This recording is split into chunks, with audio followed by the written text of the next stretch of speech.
Hello বন্ধুরা, কেমন আছো তোমরা? আজকে তোমাদের জন্য অনেক দিন পরে মহারাজের নাটকের পর্বটা আমি ছাড়লাম। যদি তোমাদের আমার এই চ্যানেল থেকে নাটকটা ভালো লাগে তাহলে প্লিজ একটা লাইক, কমেন্ট, সাবস্ক্রাইব করে দিবে। প্লিজ প্লিজ তোমার এই সাবস্ক্রাইবার আমার জন্য অনেক উপকারে আসবে। তো মহারাজ তো পূজার দিকে তাকিয়ে আছে। আজকে পূজার জন্য পূজা দেওয়া হবে, আজকে অ্যাপস খোলা হবে পূজার জন্য। এদিক দিয়ে প্রিয়াঙ্কা ধাক্কা দিয়ে মোবাইলটা ফেলে দিল। এরপরে মোবাইলটা সোমনাথ নিল, নেওয়ার পরে সোমনাথও ইচ্ছা করে ফেলে দিল। এতে মহারাজ তো খুবই রেগে গেল যে মোবাইলটা ইচ্ছা করে ফেললো, সবাই চোখের সামনে দেখতে পারছে। মহারাজ এমনি মাথা গরম, তো প্রচুর রাগারাগি করছে মহারাজ। এতে প্রিয়াঙ্কা সোমনাথের সাপোর্ট নিল। মহারাজ হাসতে হাসতে এরকমভাবে রেগে গেল, সবাই তো ওর হাসি দেখেই বুঝেছে এবার মহারাজ রেগে যাবে। তো পূজাও অনেক চিন্তিত যে উনি তো রাগলে সহজে ওনার রাগ কমে না।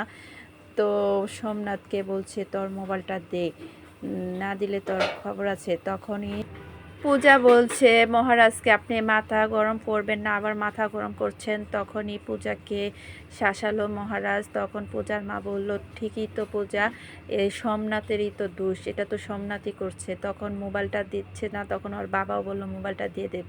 তারপরে প্রিয়াঙ্কা মোবাইলটা দিয়ে দিল। তখনই মোবাইলটা প্রিয়ার কাছে দিয়ে বলল এতে সব পূজার সব কিছু এদের এই মোবাইলের মধ্যে নিতে বলল। নিয়ে ভিডিও আবার চালু করতে গেল। এদিক দিয়ে ওরা পূজা দিবে তো নতুন অ্যাপস খোলার জন্য তা সোমনাথ ওর মাকে ডেকে নিয়ে আসলো। ওর মাও অনেক রাগারাগি করছে যে তুমি এইসব কাজ করো কীভাবে, তুমি নতুন মোবাইল কিনলে।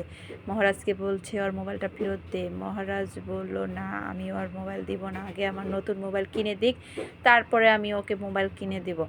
এই বলে মহারাজ সোমনাথের কে মার শুরু করলো।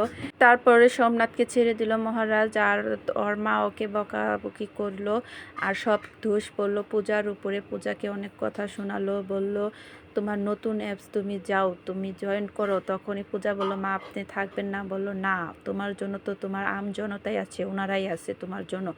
এই কথা বলে এখান থেকে চলে গেল। পূজা মন খারাপ করলো। সোমনাথ আর পিয়া আলাপ করলো যে তোমার ফোনটা নিয়ে কিন্তু ভালোই করেছে, ওদের যা অ্যাপস ছিল সব আমরা ফেক আইডি বানিয়ে ছেড়ে দিব। তখনই ওরা হাসলো। এদিক দিয়ে সোমনাথ তার কাজ শুরু করে দিল। পূজা অ্যাপস এটার নিয়ম কিভাবে চালু করবে সব কিছু দেখাচ্ছিল।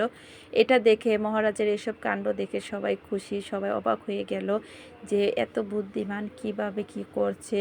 তো ওর মাও খুব খুশি, পূজার মা, এবং পূজাকে শেখাচ্ছে মহারাজ কিভাবে অ্যাপস শিখতে হয়, চালু করতে হয় সব। কিন্তু পূজা ওই দিকে খেয়াল না করে মহারাজের মুখের দিকে তাকিয়ে আছে আর অনেক ভালোবাসা নিয়ে মহারাজকে দৃষ্টি ভরে দেখছে।